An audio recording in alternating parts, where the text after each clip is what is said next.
Irmãos, tudo bem? Esse aqui eu gravei na correria, hein? Mas esse é muito importante. No vídeo anterior dessa série de vídeos aqui do canal, nós estávamos falando sobre quem é Jesus. Então, eu quero até que você, caso não saiba quem é Jesus, ou você não tenha uma boa ideia de quem é Jesus, ou a ideia que você tem de quem é Jesus talvez não seja tão... Nossa, eu não sei direito. Assiste esse vídeo aí anterior, por favor. Assiste também a série toda. A gente está fazendo uma série evangelística, querendo levar a mensagem de Deus para todas as nações, e é muito importante que você compreenda tudo que a gente está compreendendo aqui. Bom, começando pelo ponto principal, que é quem é Jesus, mas em seguida vem a pergunta: por que Jesus veio para o mundo? Para que Jesus veio no mundo?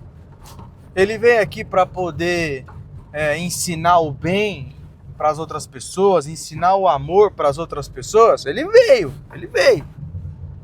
Mas qual é o porquê de todas as coisas? Sabe quando você traz os porquês de tudo na vida? Por que eu tô aqui? Por que eu existo? Por que eu nasci nessa cidade? Poxa, por que eu não nasci lá em Hollywood? Poxa vida, por que será que eu não nasci mais rico ou menos rico? Por que será que eu não nasci mais bonito ou menos bonito? Por que será, sabe, que eu não tenho o carro que eu queria? Por quê? Porque eu sou essa pessoa que eu sou hoje. A gente tem esses porquês. E um porquê que a gente tem é esse. Por que Jesus veio ao mundo? Poxa, eu quero começar uma reflexão com você sobre uma forma interessante da gente pensar a respeito disso. E antes de tudo eu peço para você que deixe um like aí, clica no botãozinho do like, já compartilha com o máximo de pessoas que você puder e digo mais, deixa um comentário aí. Quando você deixa um like e deixa um comentário, o YouTube entende que esse conteúdo é relevante. Além dele te mostrar mais vezes esse tipo de conteúdo, ele também recomenda esse conteúdo para mais pessoas. Beleza? Então vamos lá, Pensa comigo aqui, nós estamos na era digital, até de inteligências artificiais, beleza? Então, no cenário atual, imagine que você, comigo, vai dar início a uma criação. Nós vamos criar, através da inteligência artificial, robôs inteligentes. A gente vai criar, através de uns prompts, algumas pessoas que são artificiais, é claro, não é real, né? Mentes ali que são artificiais. E nós temos como grande objetivo construir pessoas que são iguais a nós, que pensam coisas boas da vida, que pensam bem em relação às outras, que constroem pontes umas com as outras e fazem o bem umas para as outras. Aí a gente pega essa IA, essa inteligência, e coloca em 2 robôs. E a gente ainda distribui para esses 2 robôs a opção de se multiplicar. Eles juntos constroem novos robôs e eles se multiplicam. O que acontece? Logo nos primeiros dias que a gente implementa essa criação e distribui, né, a vida desses 2 robôs aí para frente, distribui não, né, que a gente ativa os 2 aí para começarem, a gente já pega logo de cara que alguma coisa não está certa. Por quê? Eles têm poder de tomada de decisão, eles podem fazer o que der na telha deles. E o que acontece? Eles começam a praticar o mal, na expectativa de beneficiar a si mesmo. E isso vai desencadear um problema muito grande, porque além deles praticarem o mal, eles vão se reproduzir todos com esse DNA maligno dentro da IA. Todos eles vão ter essa função estranha, estragada, que a própria inteligência criou e reproduziu dentro de si mesma. Olha que bizarro. O que você vai fazer para resolver esse problema a ponto de solucionar de uma vez por todas? Você vai matar todos? Você vai pegar e vai dar um jeito de procurar a tomada que desliga todos de uma vez e pum, resolveu o problema. Criei, deu errado, joga fora. Não funciona. Ficou ruim. Deu errado, ficou uma porcaria meu projeto. E podia acontecer, por quê? Porque eu dei vontade própria para ele, eu fiz uma inteligência artificial poder tomar as decisões que ela quisesse, e agora? Joga fora. Deu errado? Quebra tudo o robô, apaga esses prompts aí, retira essa automatização que eles têm, joga fora. É a solução ideal ou não é? É ou não é? Deixa eu falar para você. Deus criou o homem, a sua imagem e semelhança, para governar, para poder usufruir do mundo que Deus criou também, sabe? Com todas as plantas, os animais.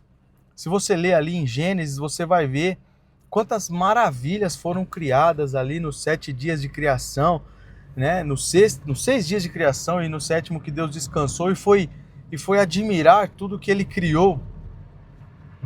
Aconteceu esse mesmo problema. A maldade entrou no coração do homem. O pecado entrou na raça humana.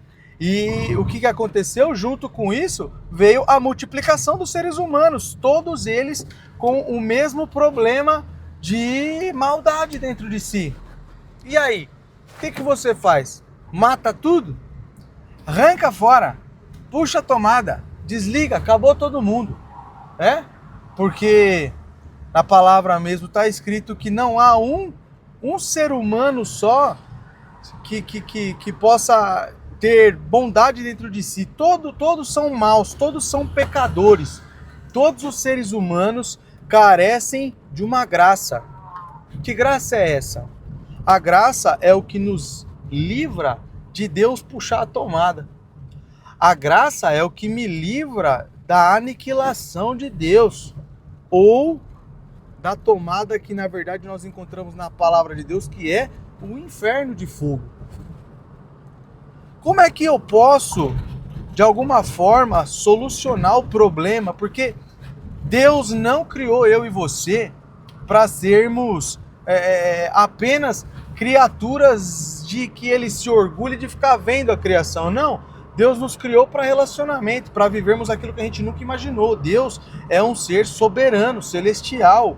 Ele é espírito e ele é criador, transformador de tudo. Ele tem todo o poder. Existe algo muito maior para nós do que apenas vivermos aqui. Então vamos lá. Tendo dito isso, eu quero perguntar para você: por que Jesus veio ao mundo?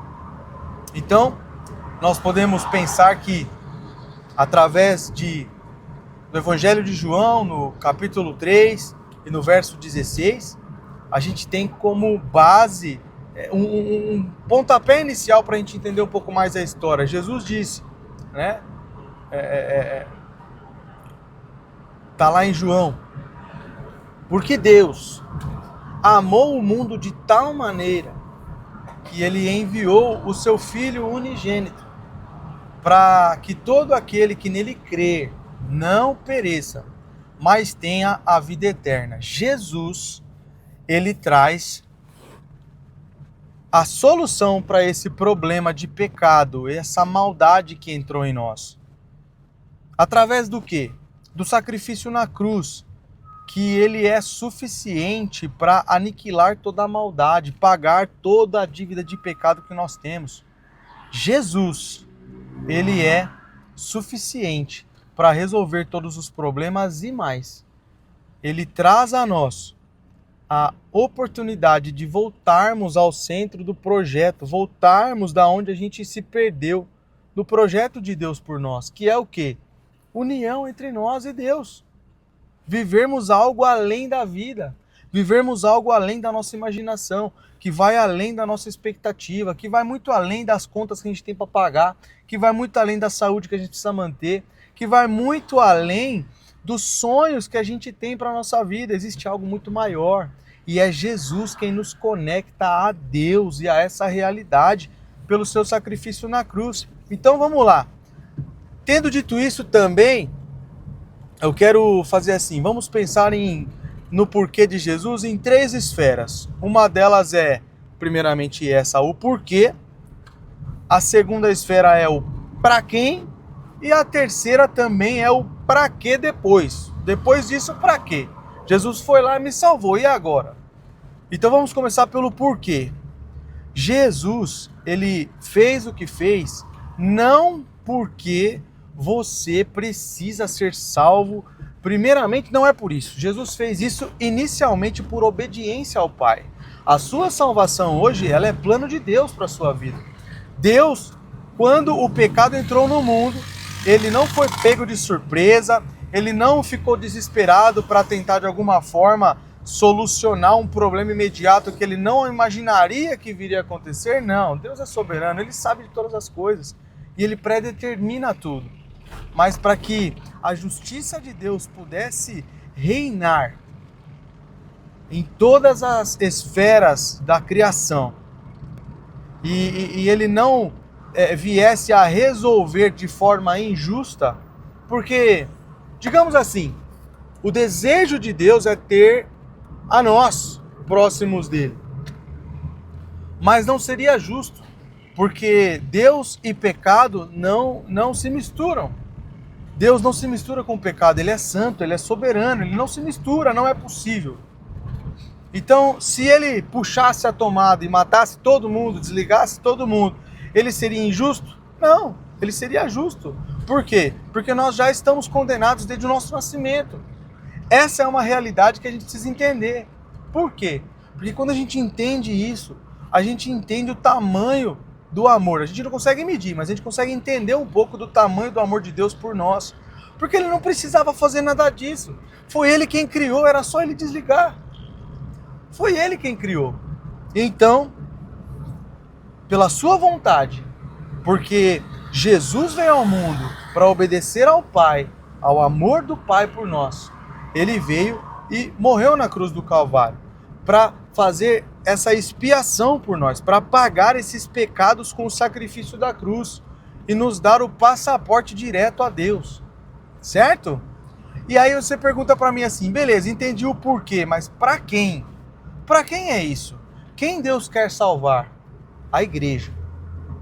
A igreja. A palavra de Deus diz que Jesus Cristo virá buscar a sua igreja nos últimos tempos, nos últimos dias. No final de tudo, ele vem para encontrar-se com a sua igreja. O Senhor quer salvar a igreja. Mas qual igreja, Bruno? A igreja de Cristo. Essa que você precisa fazer parte. Ela não tem uma placa específica. É claro que existem estabelecimentos que se denominam igreja, mas na verdade são lobos em pele de cordeiro, isso é verdade. Porém, existe a igreja do Senhor. Essa que você com certeza já deve ter visto alguma mensagem já impactou você. E com certeza, se você é impactado por isso, significa que o Espírito Santo está te conduzindo para um arrependimento. E a única coisa que você precisa é crer que Jesus fez esse sacrifício por você. E que isso é suficiente para que você possa chegar até o Pai, até o Criador de tudo. Então, para quem? Para a igreja. É para a igreja. Jesus vem buscar a igreja. Então, se você está querendo ser um desigrejado, falar que serve a Deus lá da sua casa, cuidado. Jesus virá buscar a igreja. Beleza? Então, dito por quê, para quem? Para quê? Para quê? Primeiramente é para que todos os povos adorem a Jesus, adorem ao Senhor. Porque depois de tudo isso, todo o poder e toda a honra e toda a glória foi dada a Jesus. Ele agora é dono de tudo, ele reina sobre tudo. Jesus tem todo o poder agora. E tudo isso é para que todos os povos possam adorar ao Senhor, possam se conectar a Deus, possam chegar junto a Deus sem que o pecado o impeça da gente chegar a Deus, sem que o pecado nos impeça. E o para quê de tudo isso, além da adoração, é que existe um plano também pós-ressurreição de Cristo, que é o ide de Jesus para nós. Jesus disse, ide por todo o mundo, fazei discípulo de todas as nações, batizando-os em nome do Pai, do Filho e do Espírito Santo. Nós temos esse dever de propagar a mensagem da cruz, propagar a mensagem de Cristo, propagar a mensagem da salvação, dizer às pessoas que Nós não estamos aqui somente para pagar os nossos boletos e ter namorada ou namorado e casar e ter filhos apenas e viver essa vida como se ela fosse a única opção que nós temos. Não! Existe algo após essa vida de carne, essa vida que você enxerga aqui, que você respira. Existe algo além de tudo isso. Algo muito grande, algo muito maior. Existe um criador de tudo isso. E o pra quê de toda essa história é que todos os povos um dia adorarão a Deus, todo joelho se dobrará, toda língua confessará que Jesus Cristo é o Senhor, e nós, salvos em Cristo, temos a ordenança, né? Chamamos de a grande comissão, que é levar essa mensagem para mais pessoas. Então, eu quero que você, se ainda não acredita nisso, passe a acreditar, porque pela fé você é salvo em Cristo Jesus. E se você já conhece isso, entenda que existe uma necessidade de que mais pessoas precisam conhecer essa realidade. Essa é a verdade. Mais pessoas precisam conhecer Jesus. Então, leve essa mensagem à frente, leve essa mensagem adiante, ajude para que o evangelho continue sendo propagado. É essa a minha mensagem de hoje. Eu quero agradecer por você ter ficado até o fim do vídeo e eu vou deixar aqui no final o link de mais alguns vídeos e também da playlist dessa série que a gente está produzindo. Muito obrigado, que Deus te abençoe e até semana que vem.